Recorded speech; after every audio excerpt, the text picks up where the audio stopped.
Everyone loves a good underdog story, and it was the story of the underdogs that helped extend the New Jersey Devils win streak to a dozen games against the Ottawa Senators. We have a lot to discuss in today's episode of Locked On Devils. Buckle up, everybody. I said I would make it up to you.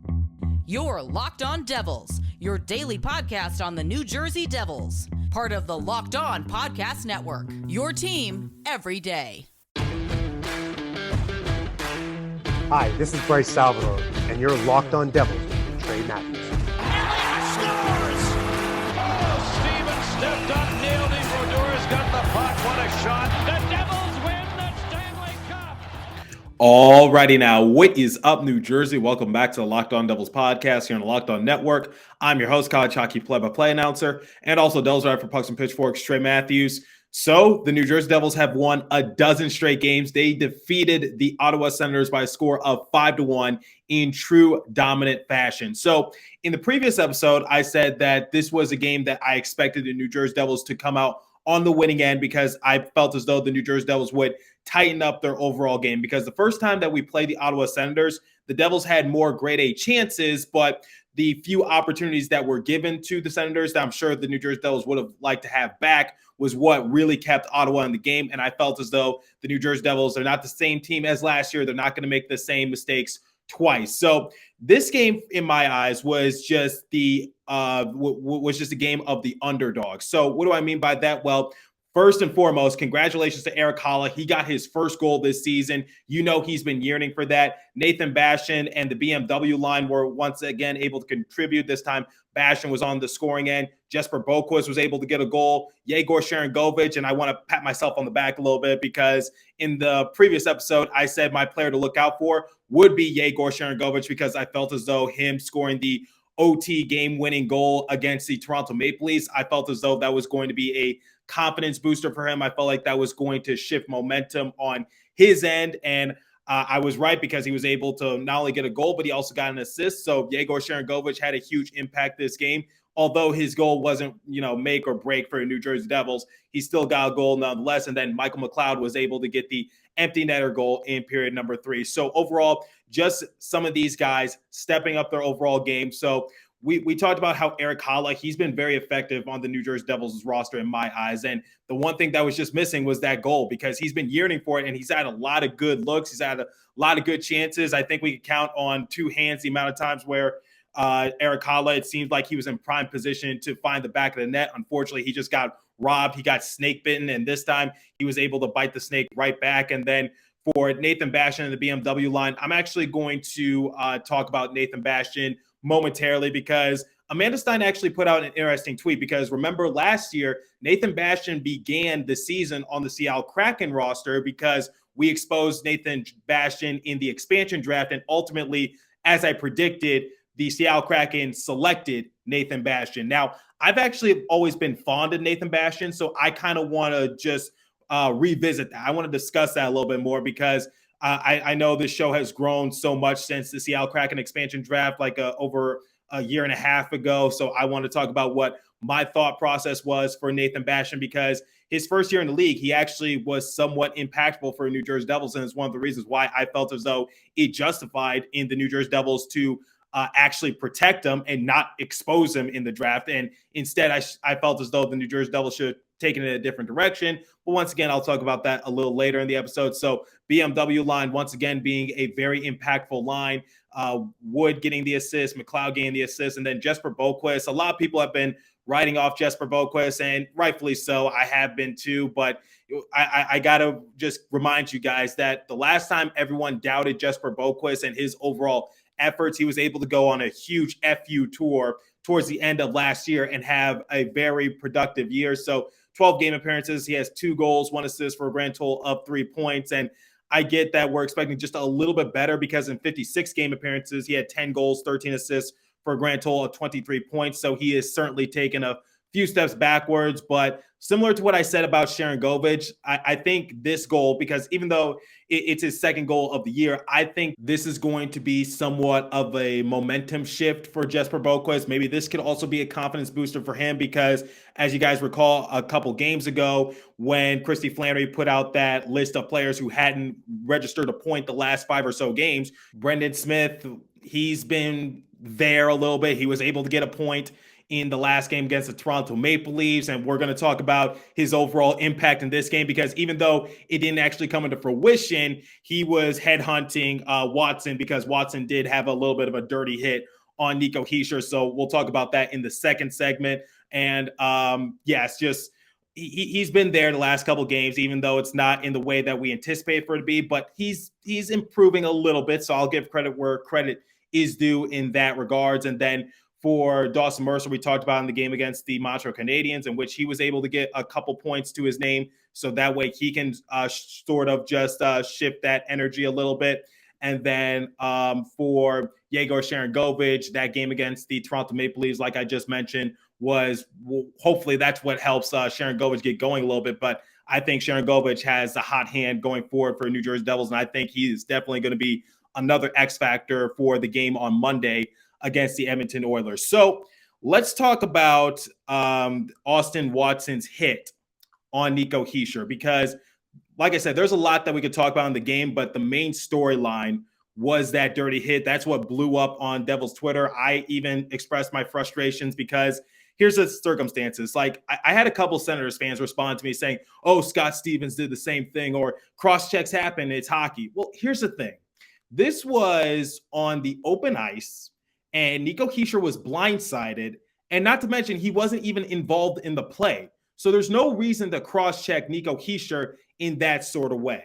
So if you're wondering what my opinion is, that was a very dirty hit by Austin Watson. And it got to the point where Nico Hischier actually had to go over to the bench, and it looked like that he was favoring his rib area and also his lower back.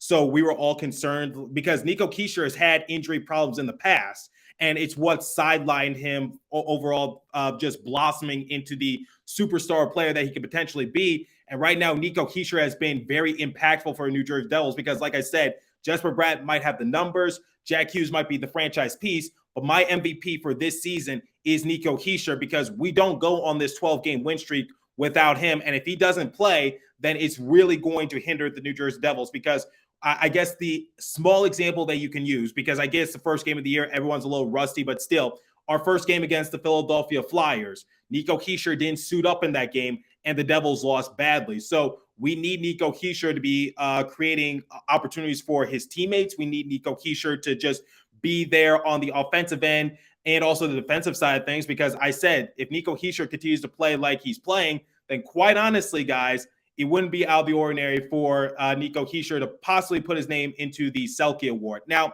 here's the thing. That's my overall opinion. It was a dirty hit, but there's something else I want to talk about, and a fan actually brought this up to me on Twitter, which was this fan wanted to bring back PK Subban because he said that in this sort of circumstance, PK Subban would not allow for this to happen. Now, I did say that Brendan Smith, and they acknowledged this on air. They also Ryan Novozinski said it on his Twitter page as well, saying that Brendan Smith was searching for Austin Watson to try and fight him. I don't think Watson wanted to fight, but it doesn't change my overall opinion about this circumstance, which is the New Jersey Devils need an enforcer. They need someone who's not going to take any prisoners. I've had the pleasure to interview two enforcers that have played in the Devils organization, the first being Curtis Gabriel and the second being Cam Jensen. And you can say whatever you want to say, but they were enforcers. They definitely were not afraid to get into fights, and they weren't afraid to go to the sin bin in any sort of way. And they knew how to stick up for their teammates. Didn't mean that they won every single fight,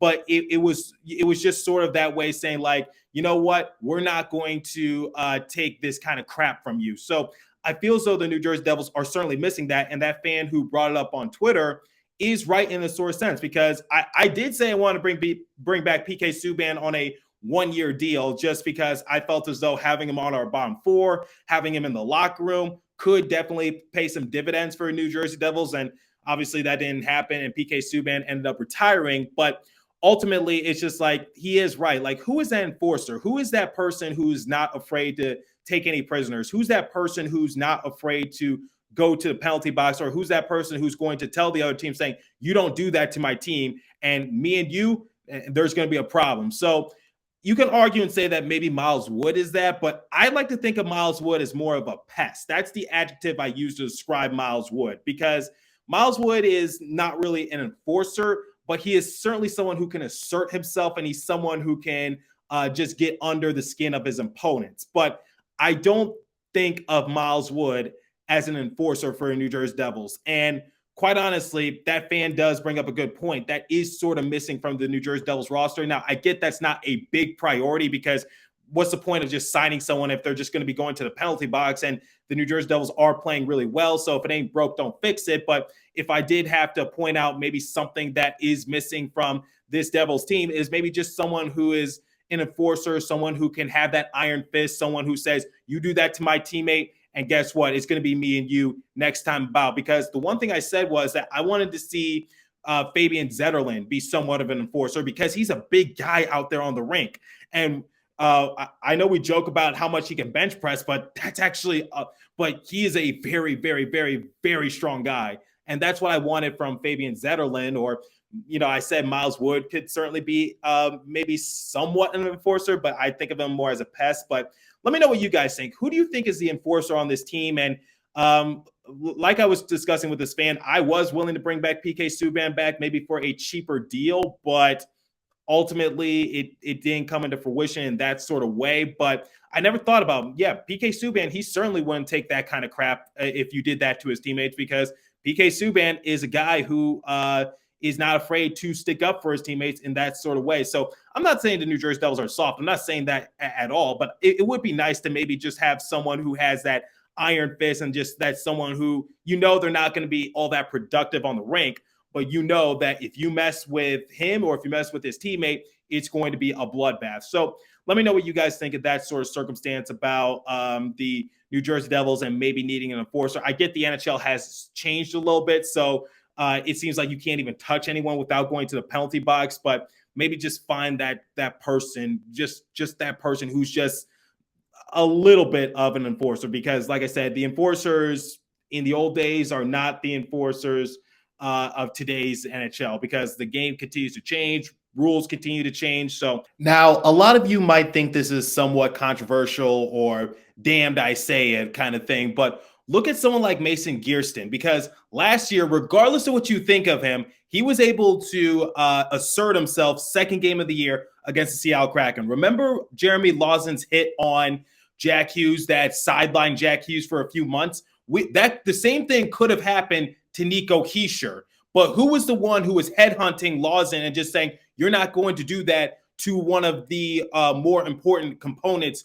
to this roster? It was Mason Gearston. So whatever you think about Gearston, he was the person who was going to be that enforcer, the person who was going to get into fights. And I said it a lot last year. That's how he fed his family. So I want you guys to take that into consideration before you bash on Mason Gearston. He sure as hell did his job when Jack Hughes got done dirty by Jeremy Lawson, and Lawson had to pay the piper. So just putting that out there. It would have been nice to see Watson get his butt kicked after what he did to Nico Hischier, because if Nico Hischier gets hurt, then the New Jersey Devils are really, really, really, really screwed. So I just felt as though the Senators have been playing the New Jersey Devils really dirty. I felt like the referees weren't really calling the necessary calls against the Senators. And we talked about how Shabbat collided with Vitek Vanecek. The more I think about it, because at first I thought it was just an accident, but the more I think about it from that first game, it seems like the Senators are just somewhat of a dirty team. Like, why would you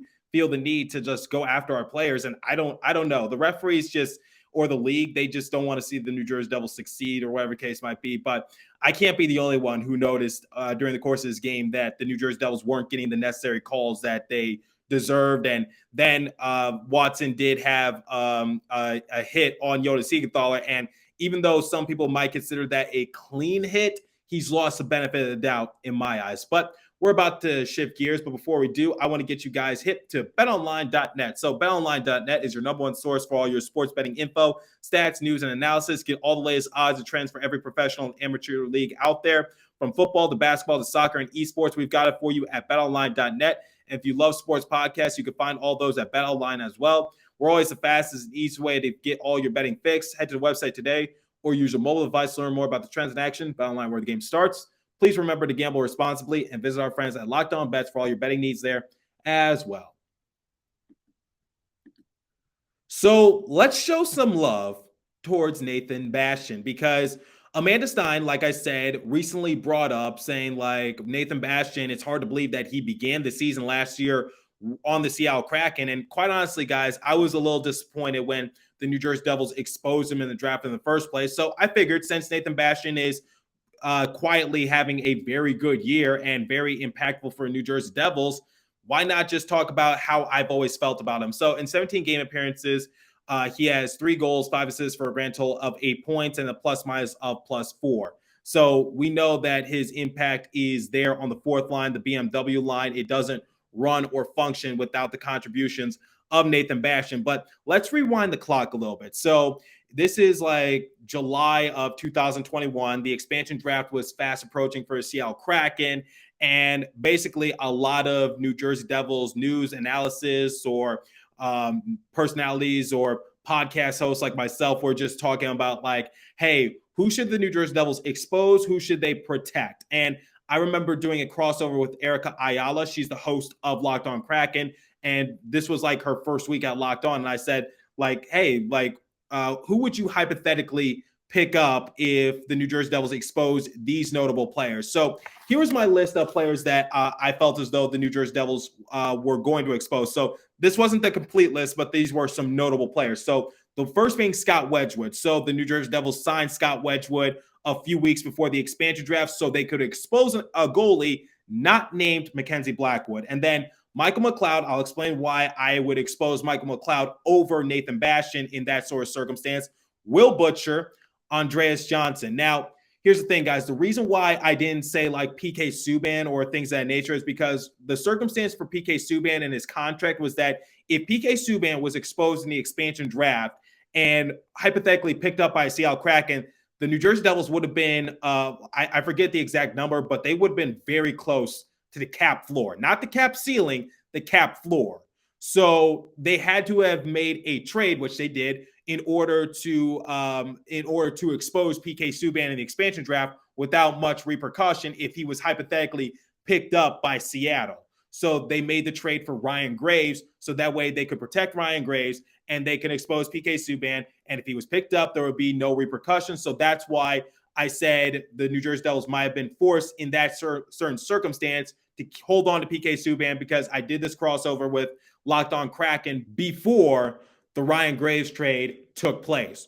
So the one thing I said about Nathan Bastian and why I would have protected him over Michael McLeod is simply this, because Nathan Bastian's impact, I felt as though would have been heavily recognizable, because in his first season with the New Jersey Devils, the 2021 season, he appeared in 41 games. He had 3 goals, 7 assists for a grand total of 10 points.